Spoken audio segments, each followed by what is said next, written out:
We all got an agenda. What's yours? Am I made for the world or I'm made for life? Couple losses, yeah, I paid my price. But everything you do, you ain't gonna do it right. Better learn lessons and love life, mother. Am I made for the... Brothers, are we good? This is a conversation where black men can discuss their well-being and known or unknown trauma in life. Denzel, Tony, BWillJR and BWillThree tap into the discussion today of the mental state of the black man through radical times. Yo, can you see everybody? I can see everybody. Good, that's what it is. That's what it is. That's what it is. Can you see me? Yeah, we see this. We see this little watch it, chocolate watch dome head. Who is that? Don't let him talk about me like that. Yeah, man. Hey, man. Yeah. Well, shoot, I'm glad we can chop it all four of us up this time. This is I like to start off by saying, brothers, are we good? The reason I gotta start off by saying like that, and the reason I got all of us here is one thing. It represents different generations being able to be in one setting and talk, and then it represents for black men being able to have conversations about different perspectives and insight that we're going through right now. And that's why I had to start off by saying, are we good? Because damn, it's been a week, you know? Yes, sir. Yes, sir. Yeah, no, we ain't good. I hear you. I hear you, Doc. Man, what's your weather looking like? Well, who you want to start? Well, I mean, whoever. You say you ain't looking good, so I mean, America right now for the black man is hurting, and the black man is hurting. So, no, I'm not good in that respect. That what I grew up reading, as far as lynchings were concerned in the South, so you had to understand when I grew up, they were still having lynchings, and they were finding black men hung from a tree. They doing it. They're so bold now. They're gonna do it right in front of our face. So, I have mixed emotions right now. I'm sorry for the people who are out there. Oh man, the Wi-Fi. I gotta get that Wi-Fi right here.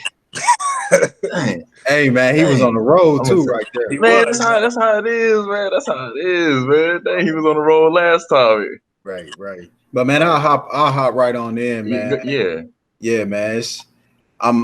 I'm not good in that sense as well, you know, just like what Mr. Bennie was talking about, man. You know, we got the George Floyd situation, you know, where he got, you know, killed by the officer, man. You know, we want to see justice, man. And we got the riots happening all over the states. And, you know, we got our people out there being exposed. And then we got different language coming out from the powers that be, you know, saying, you know, something about if you loot, we shoot, or whatever the case may be. And, you know, it's like nobody really want to hear this intimidation type language. You know, we want to hear about justice for those people that have, you know, been killed unjustly and things to that extent, man. So I totally agree with what he's saying, you know, that we're not good right now, but, you know, we used to over 400 years of oppression and racism to a certain extent, man. So, you know, it's kind of like a norm, you know, in a bad way, man, you know, that it's been happening for so long. Yeah, that's I mean, yeah. I don't even know, like, yeah, the norm, right? Yeah. I mean, go ahead. I think that it's weird that, like, when you said it's the norm, that I'm kind of numb to it. Like, it's like it's so like normalized on TV, and it's like about it, and it's like I wonder people's true intentions. Like Black Lives Matter, I'm with that 100%. But then when I see other people jumping in on it, like big companies and big advertisers, are they saying it so they don't lose money, or do they actually mean it? Right. You know, like NFL released a statement, but come on, like the Colin Kaepernick thing, and it keeps happening, and he's not held accountable. And like people think it's a win that the officers got arrested, but it's like, is it? Because like it's not. It doesn't stick until it's a conviction.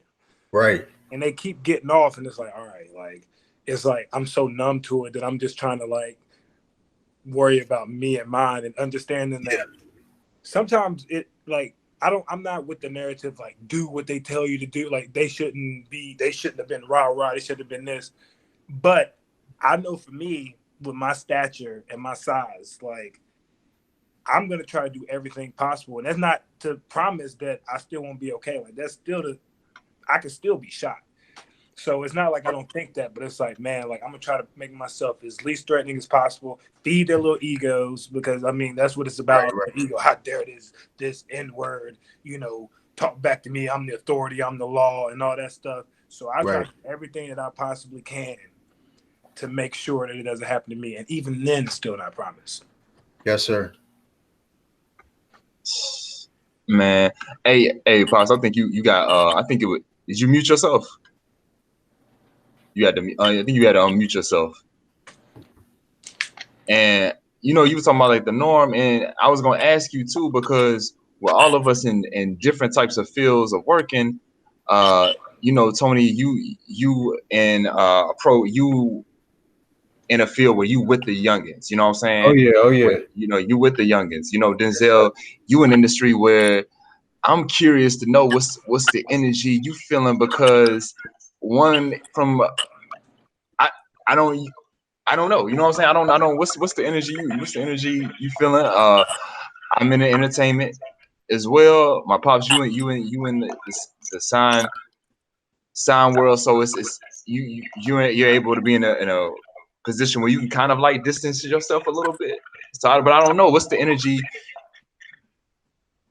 I don't know. Well, for me, when I'm in business, no one, you know, in the discussion of business, you don't really get into personal things. And this is such a personal issue, but everybody's, you know, after what they want to get. And I'm sure it's in the back of their mind, but it's not really discussed. It's not brought up and discussed. It's not the right forum for it. From my perspective, if I'm doing business, I don't, you know, that person over there might have a beef about something that doesn't concern me. So, you know, I'm not going to really be into it when he brings it up. But I wanted to bring up this one fact. If someone could chew on it later during the talk. Okay. All you guys are younger than I am, and I'm sort of feeling you out for a cue on what's going on. Like I said before, you know, I saw him march on the bridge, Pettis Bridge, and hey, man, when they got to the other side, I saw something I never thought I'd see in my life when they turned the hoses on them and the dogs and the stuff, and black people were running. I mean, it was crazy. As a kid watching it on TV live. So right now, with everything that's going on, I'm following you guys for information on where are we in your perspective. Yeah, me being in the education field, I do connect with students almost on a daily basis, and connecting with students, I'm getting the feeling that they're very worried, especially students of color. I mean, students of color don't feel like the system is just. They're upset. They're angered about all of these deaths of unarmed Black men and women. So, I mean, they don't feel safe, you know, and they feel like they're disconnected from the safety that this country is supposed to promise through our police system. So that's what I'm getting from the students. You know, it's more of like everybody's kind of coming together, and they want justice, and they want those in the majority, white people, to understand that we don't feel like things are equitable. So, you know, that's what I'm getting at. I mean, some people are stepping out in the streets. Some people feel like it's time for them to march. That's kind of like what you were talking about, Mr. Bennie. And some people, as you can see from what's happening on the news, are even doing more, like burning up stuff and rioting and, you know, just really taking it to a whole nother illegal level. So yeah, I mean, it's tough, yo. It's tough. It's tough because I know for me, it does get to the point of, all right, how many times we're gonna march? You know what I'm saying? Like, how many times we're gonna protest? How many times we're gonna make our voice heard? It's like after so many times, you realize, are we the ones insane? Like, real talk, like, are we the ones that are like not getting it? Why are we still doing the same thing? Like, are we the ones being laughed at? Like, you're still doing the same thing. Does it get to a win? Like, I saw them burning the police station. You know what I'm saying? Like, we and this is yes, and that's why I had to ask how we doing, because yes, a heavy subject to talk about, because it does affect. It's like the Trump, it affects us. You know what I'm saying? Because you know that can be you. You know what I'm saying? Denzel, like you saying, like, you ain't trying to cause an issue. You know what I'm saying? You ain't trying to cause that. So it comes to this point of, do you live scared? Do you live telling your voice? How do we activate? You know what I'm saying? Pops, you said you looking at how we moving, and that's why this platform has started. You know what I'm saying? Because we can't be silent on any front. I think he about to come back into it. I think it signed him out, but we can't be silent.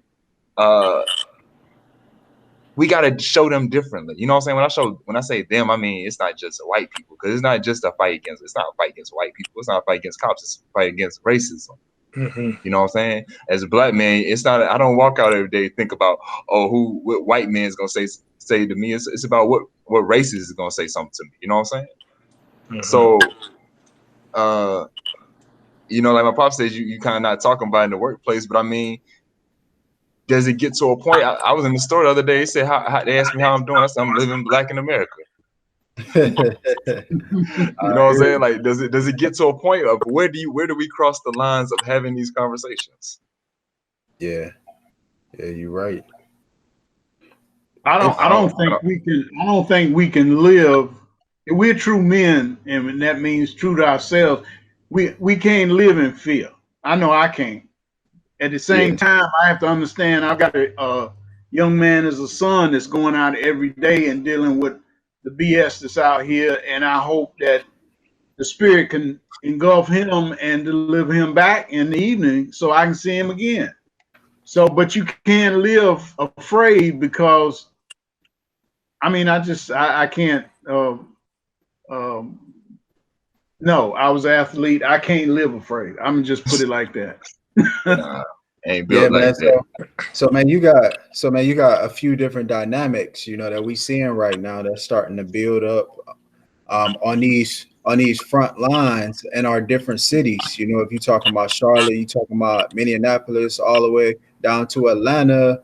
It's all over, man. It's popping up. You got a lot of people, you know, with they boots to the ground, and it's starting to get real, man. You know, you got people getting locked up, you know, people that's getting hurt, different things like that, man. So it's like, man, we got to be strategic.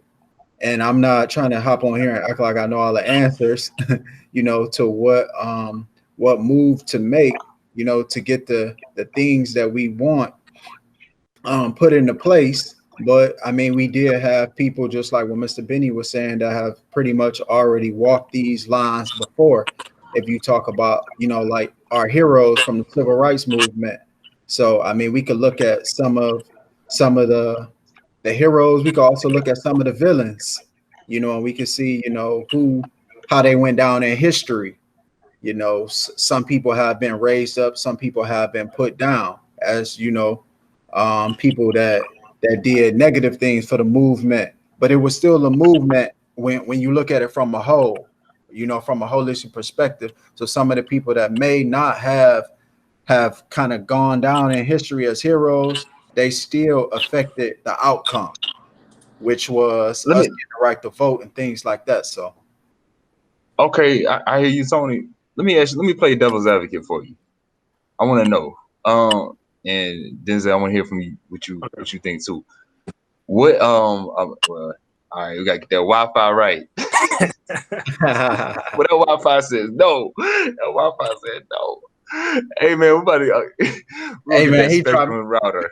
Man, he dropping too much knowledge, man. You know what I'm saying? They see the Pharaoh in the back. Yeah, he dropping the mic. All right. Pops, this is what I was about to hit Tony with, and I want to see what y'all think. I hear you talking about going back and looking at our leaders, looking at the villains.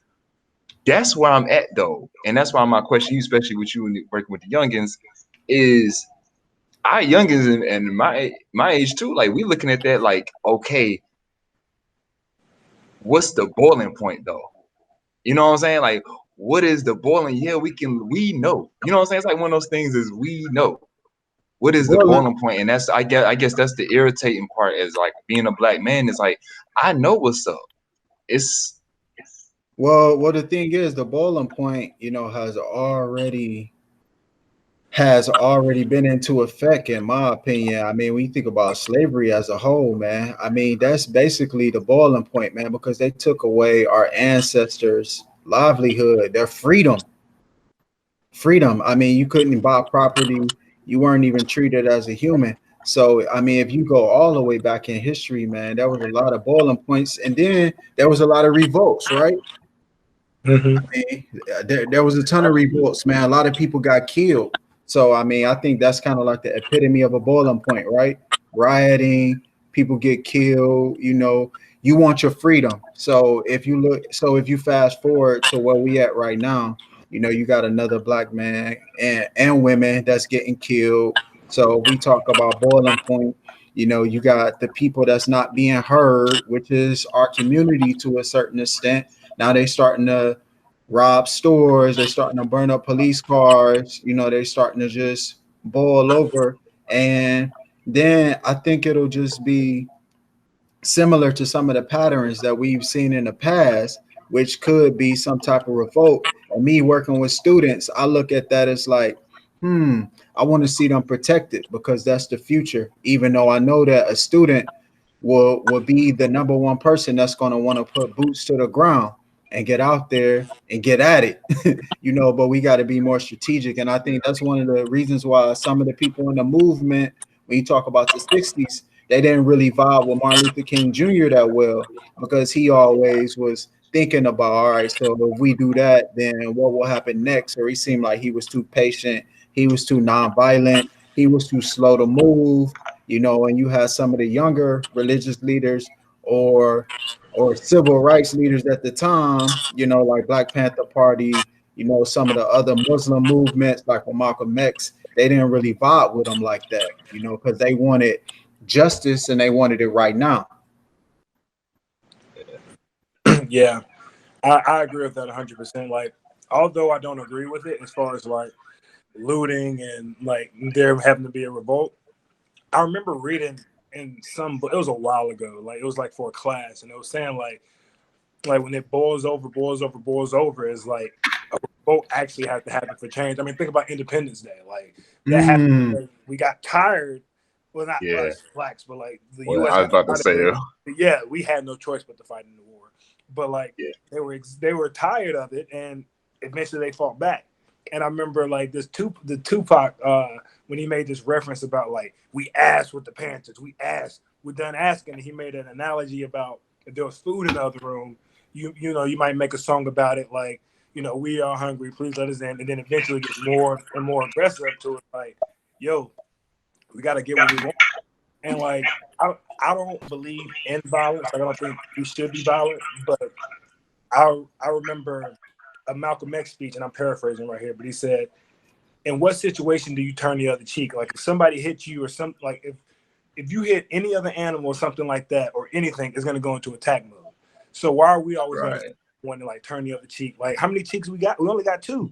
You know, there's only so many cheeks we can turn before we get hit in the same spot. And you know, you get hit in the same spot, it hurts more. And I think that's why it hurts more, because at this point it's more blatant.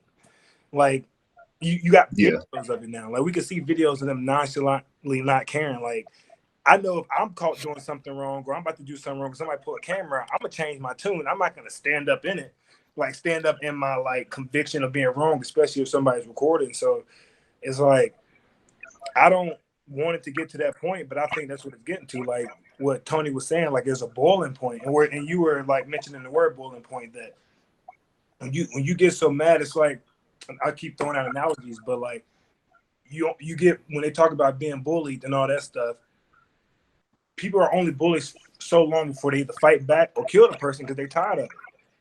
Like I think us as human beings, when you get tired of something, you got to reach it. You got a boiling point there. It's like, okay, whatever it takes, we get desperate. Whatever it takes to stop this pain, this anguish, I'm gonna do it. Speaking on that pain, like, let me ask you, pause. I want to see how you can put this. With your generation, where do you feel like? Do you feel, what made you? What do you think made your generation feel a little comfortable, feel safe here? Because, and the reason I phrase it like that is because you see, it's like when Denzel, it made me think of that when Denzel was saying we see the videos and how blatant, and I'm like, well, we see videos in '60s how blatant, and it's like it's been blatant, but however, there was a cushion point where things felt safe, and where do you think what made what? And I could be making something, maybe, I don't know, but I'm asking because from my generation looks that your generation did feel a little safer than. I don't know what sport may have started first. We may. Oh, dang, man. Oh, man. Hey, man, he's too heavy. He's too heavy, man. Every time he about to drop a jewel, man. Oh, man.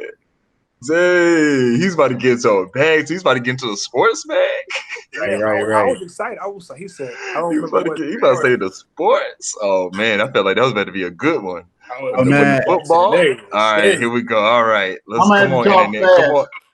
But I don't know what it was. Hollywood involved.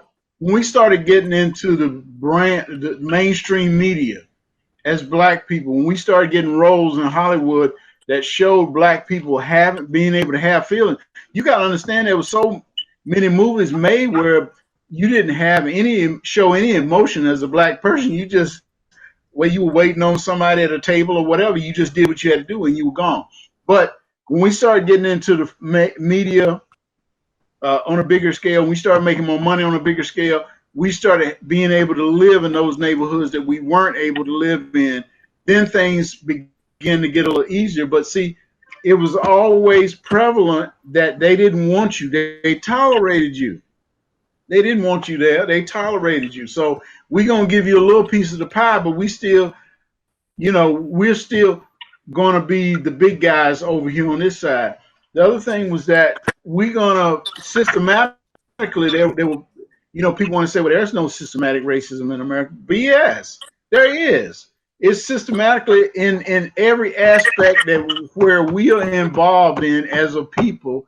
It's involved. It's right there. So we can never, and I was saying, I might jump around a bit. Right now, I feel we need our own political party. We need to go back and listen to the messages of Garvey and Washington and Du Bois.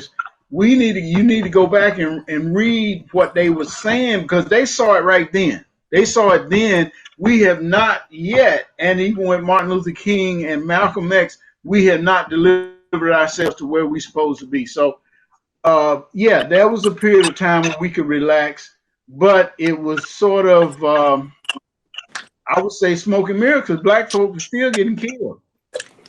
Yeah, I agree with you 100% on that. And the fact that it was smoke and mirrors, because colonization took place all over the world. Whether you talk about the continent of Africa, you talk about South America. I mean, wherever you looking at, man, even if you look at Asia, I mean, the British was over in Asia too, and in India and China. I mean, and it was all about. And it was all about subjecting the people so that they can use the people so that they can take their goods and make more money. you know. So I mean, just to bring it all the way back to where we at right now, man, here in America, you know, it's still a similar struggle. You know, we still trying to, like your dad was saying, get a piece of the pie. And in addition to that, oh, my fault, Tony. I was hey, I was gonna call you from your phone. That way you want to worry about the Wi-Fi going out. You see what I'm saying?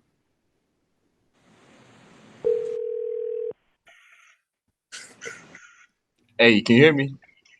Can I answer your phone call? But if you would leave us a brief message and your phone number, we will return your call. You gotta answer your phone. Okay.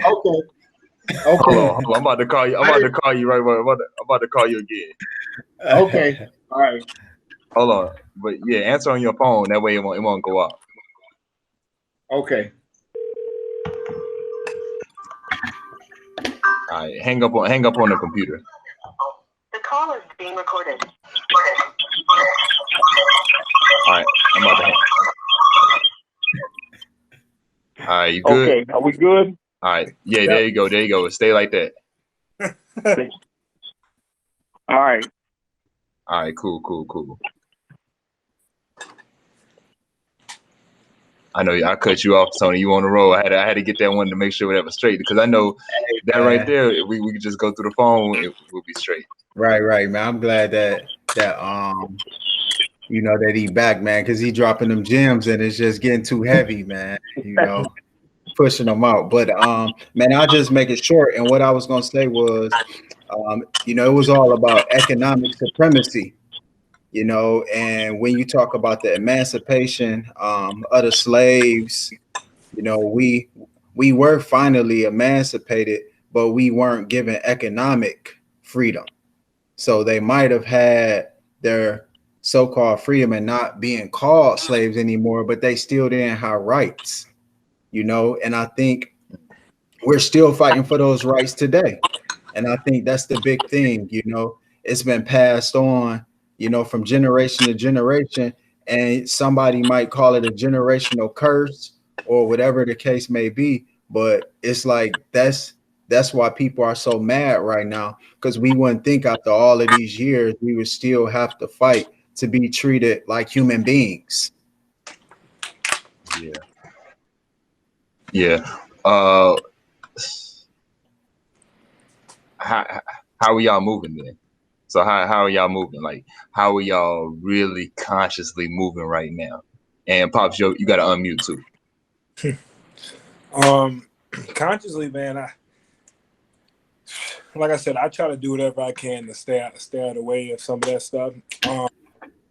The protests, like there's some protests going on in Orlando, and it's like, do I want to go? Because I want to support, but then I also got to think about like my job. You know what I'm saying? Like if I get arrested, like, how do I stay employed? Like, and like, does that make me an Uncle Tom because I need this job for my livelihood?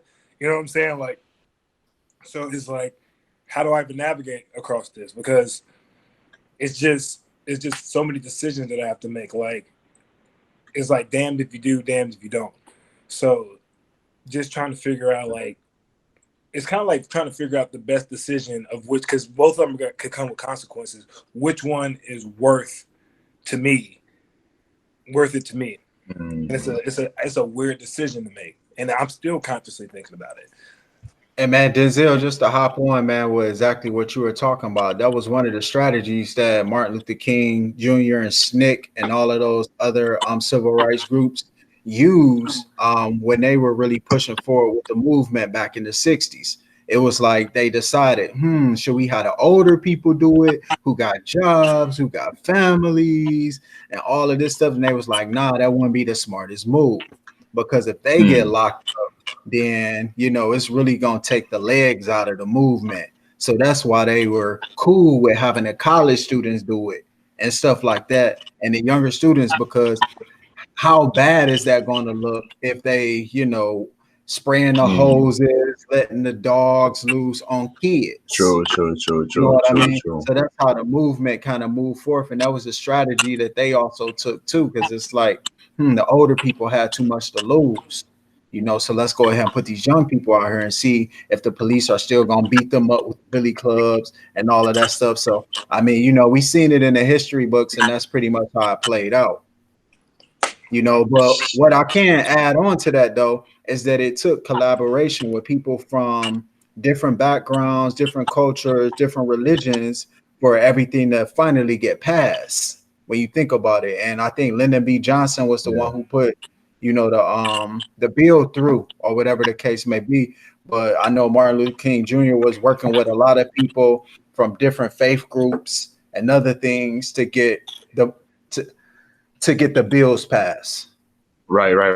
Man, what you said right there is key, because that is how we have to move. Like you're saying, when you said look back to our heroes that did it before, you know, you're right, and that has to be pushed, because the plan has already been laid out. You know what I'm saying? Like, everything has been laid out as far as how we got to move. It's just like moving now. You know what I'm saying? Like, it's moving. That's why I wanted to ask y'all though, how are you consciously moving? Because I know for me, it can start to create different anxieties now. Like, I'm in public. What are they going to say? Who's going to say this? You know what I'm saying? This different type of energy when the police come around. You know what I'm saying? We got our guys, you know, Duckett, and that work with the kids, the students too. You know, that with the police. And you know, it's I know the type of men they are. You know what I'm saying? So it's not something I'm generalizing, but there is a different type of energy we feel now. And man, just to add on to what Denzel was saying, man, I have started to become numb.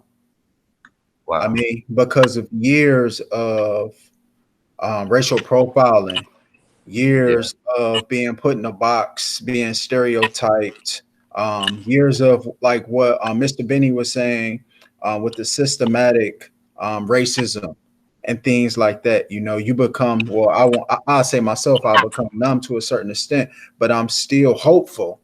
You know, I'm not at a place where I'm just like, it's me against the world, and I'm just ready to just say, forget it all. You know what I'm saying? Yeah. And just like, whatever, you know, I'm still hopeful, and I'm still encouraged, man, especially with the way that things have changed, and that we could see more things nowadays than we could see back in the day. Like with social media, we can instantly see somebody like George Floyd being abused, you know, by a crooked police officer. We can instantly come together in solidarity to stand up for all of our Black and brown brothers and sisters that are being treated unjustly. So, you know, I'm excited about that. And I know that there's a lot of energy, and I believe that we just need to work together to direct the energy in the way that we need it to go, so that we can get the outcomes that we really want to see happen. But if we got energy going in too many different places, or places where it can't really affect change, then I think it may be a waste of time.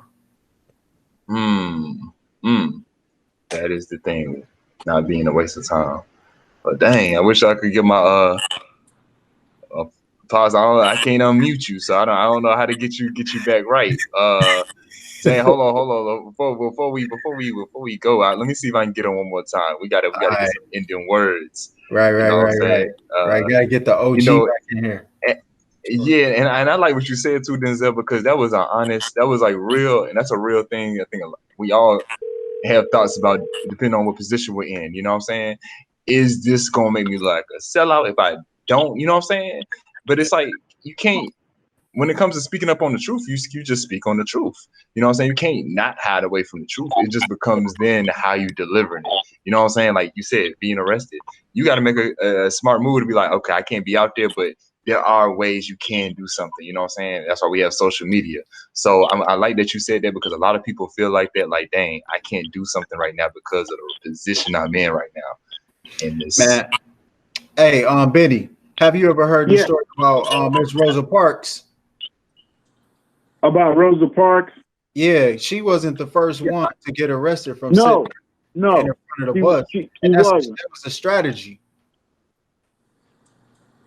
You know, like there was another lady who actually got arrested before her but she wasn't really connected per se to the movement. Right. Absolutely. So they went back what was her name? They went back into the lab. They put a plan together. They got everybody to come together, and then they already had the steps in place as to what they was gonna do when they sent Miss Rosa Parks to do it. Right. You see what I'm saying? So it was So like if we look back at history, then we'll see it's not always the smartest move to just hop out there haphazardly and just put yourself in harm's way. You know, but I think if we look back at history, we'll see that our people strategize and put the correct person in place to get the outcome that they were looking for. So it's maybe not for everybody to be on the front lines and to get locked up. You know, like if you strategize and then you want to put the right people in there, and you also want to have your bond money ready. You want to have all these things. You want to have the people in there that's been trained, and you already know about that. They were training people. They weren't just going in Woolworths and sitting at the counters haphazardly. They were going in there trained. Facts. I like how you came through with that. Facts. Our problem isn't our passion or our voice. It's the organization. It's how we definitely had to get, and they did that back when there wasn't any social media or cell phones. Right. Yeah. They did that off the strength of letters. Right. Yeah. They were on one accord. And they had backup plans, and they had people that were financing the movement, different things like that. People that were driving, they were carpooling. So as soon as you get in jail, 30 minutes later, they getting you out. You good. Facts. But the movement was more together. Yeah. Hello? Nah, you here. We listen to you. Okay. The movement was more together. If you look at it now, you've got several generations that are caught up into the non-movement because they had nobody around them to give them the history and the origin of themselves going through this period of time. So as much as I would like to sit down with people and say, look, this is how it went off and this is how it jumped off, you've got another situation over here where cats, this is not making any kind of noise for them. It's not making the right noise that they want to listen to because they'd rather sit on the porch and drink a 40 and holler my nigga, you know. And so I mean, it's gonna be. Let me put it like this: the biggest disappointment I had when I realized that all my people weren't gonna wake up, and right now there's gonna be a certain amount of people that's not gonna wake up to what's going on, where they need to be, what they need to be doing, how we need to be together more than apart. I mean, if you see what's going on now, the Bloods and the Crips are getting together. So it should say to everybody else, we need to start working together. Yes, sir. Yes, sir. One of the big misnomers that was out there was that the Black Panther Party was like a group of thugs. But if you really do research on them, they was actually highly educated and organized. And they had their weapons, but they just wasn't out there untrained. They were trained in using their weapons. I mean, it was just a whole different science to it. Yes. Yes. I mean, if you look at Huey P. Newton, I was telling Bennie earlier in the week, I said, go back and read some of his books. Read Eldridge Cleave, A Soul on Ice. I said, because Huey P. Newton had a PhD. But you associated him with the Black Panther, there was a bunch of, they thought they wanted to make you out to be a bunch of thugs. We were not a bunch of thugs. We never have been in the movement. We never have been. It's always been a systematic plan and a strategy about how we were going to deal with Black people, even back before we were in the field singing Swing Low, Sweet Chariot. It was a systematic way of letting folk know that the Underground Railroad was running. And if you didn't know that, you were left out. You thought that, oh, listen to them black in the field singing that nice spiritual song. But it was a message. It was a message about what was happening right then. Wow. So we shouldn't sell we should not sell ourselves short. Wow. We should not. Nah, it's always gonna be a message. We gotta have a message. We gotta have a message. Hey man, before we close out, I want to say, is there any one solution that y'all are?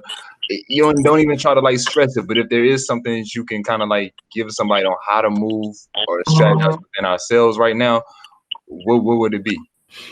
Man, I would say get your knowledge up. If there's anything from when we look back at history, is that it repeats itself. So if you study, man, some of our heroes, man, some of the OGs of the movement and our ancestors, you'll see that they was educated and they was united. Word. Okay. Definitely that. Y'all got anything closing? Yeah, I'm with Tony on that one. Like you really got to educate yourself, because I think sometimes we put because we are too focused on the celebrity that we put too much power in their hands. And I mean, I'm falling victim to this because I saw this on the internet, but like what your dad was saying and what Tony was saying is like, if you look back, they had a plan and they had to implement it. And like, I remember there was this Malcolm X thing that said something about like, be careful putting it into the entertainer's hand, because in what other culture is the entertainer the one that puts forth? Just because you're famous, it doesn't mean that you have the knowledge. Right. So I think basically I'm just echoing a different way about educate yourself and align with the right people and make it happen. Yeah. Definitely. If I had to say something right now, definitely education. Also, communicate with each other. Like communicate right now with each other. If we can, more brothers, more sisters, you know what I'm saying, being able to talk with each other, hit each other up, just say, hey, how you doing? You know what I'm saying? Hey, I support you. White people, it's not about if I could give one thing to say, just say to somebody like, say, hey, I support you. You know what I'm saying? That's good. I promise you that goes a long way. You don't have to. I know a lot of white people think they don't know what to do, and I get it. You know what I'm saying? It's like, what else do I do besides a tweet? Well, hey, if you know somebody personally, say, hey, I support you. We know what that means. You ain't got to say nothing else. We know what that means. I support you. That's it. Amen. Yeah. Yes, sir. All right, man.